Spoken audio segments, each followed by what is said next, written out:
Hey everybody, welcome back to Movies on the Move with Loud Quiet Vids. Rebecca here. Steven, right here, in the driver's seat. 3 billboards outside Ebbing, Missouri. What a title.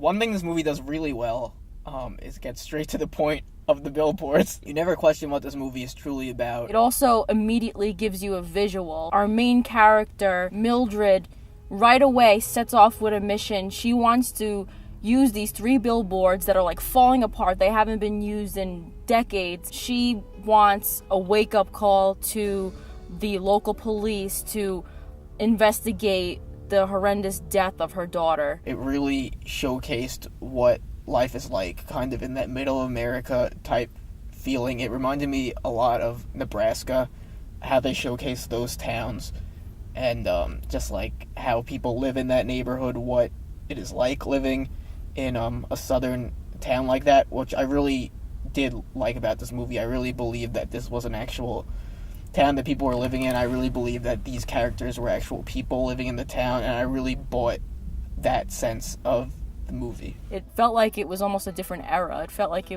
have been the 60s or the 70s, but it's modern day.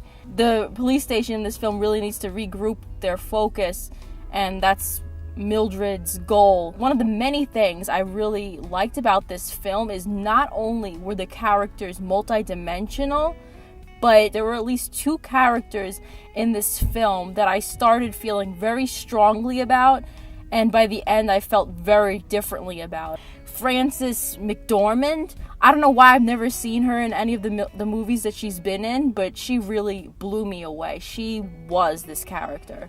There was a lot of telling that one particular cop was very racist, and he did things against African American people that wasn't good, and there was a lot of telling in this, and just talk of the town, talk of the main character, even talk of the character himself. Even if it would have been tough to see, I think if it was shown, it would have further driven home the point. There was a scene where they backtrack and showed kind of that relationship with their daughter, which I thought was a strong point in the film, but I thought there could have been maybe 2 or 3 or maybe 4 scenes where they backtracked and showed the other character's history. I didn't even know Frances McDormand by name, but as soon as she had this like little twitch where she was like biting her nail, and I'm like, Best Actress nominee. All the performances are really top notch, and I don't think anyone can really deny that, even if they didn't like certain aspects of the movie. I don't think there's a moment I was bored throughout this movie, which is such a testament to the story being told. Like, I wanted a little bit more.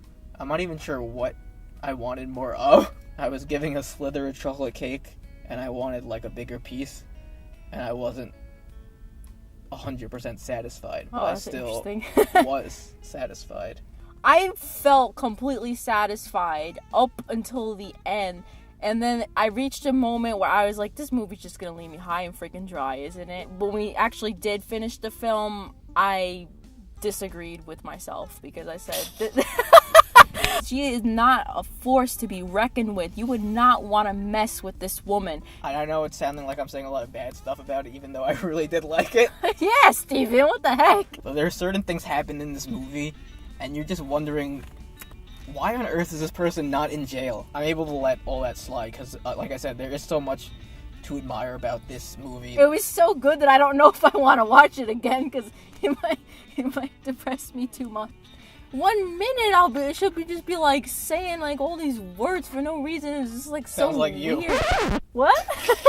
I give this film 5 out of 5 because I really could not ask for more out of it.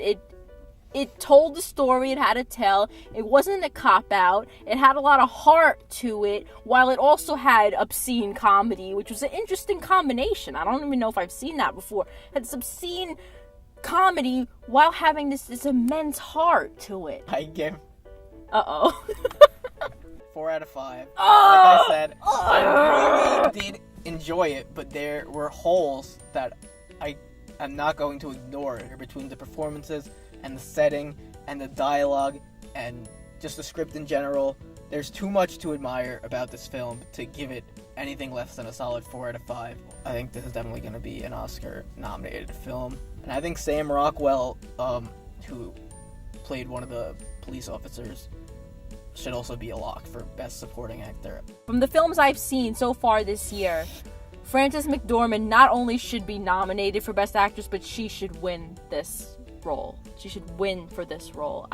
I loved Saoirse Ronan in Lady Bird. That would be a close second. I would not be upset if she won, but Frances McDormand. Hate to burst everyone's bubble, but Meryl Streep is gonna win. But anyway, I love Meryl, but come on. We'll watch the post and let you know how we feel about that one. All right, what did you think of 3 Billboards Outside Ebbing, Missouri? Let us know down in the comments, or are you looking forward to seeing it? Tell us all about what you're feeling, and we will see you next time. Do a snap. I can't snap. Do a clap. No. Do a point.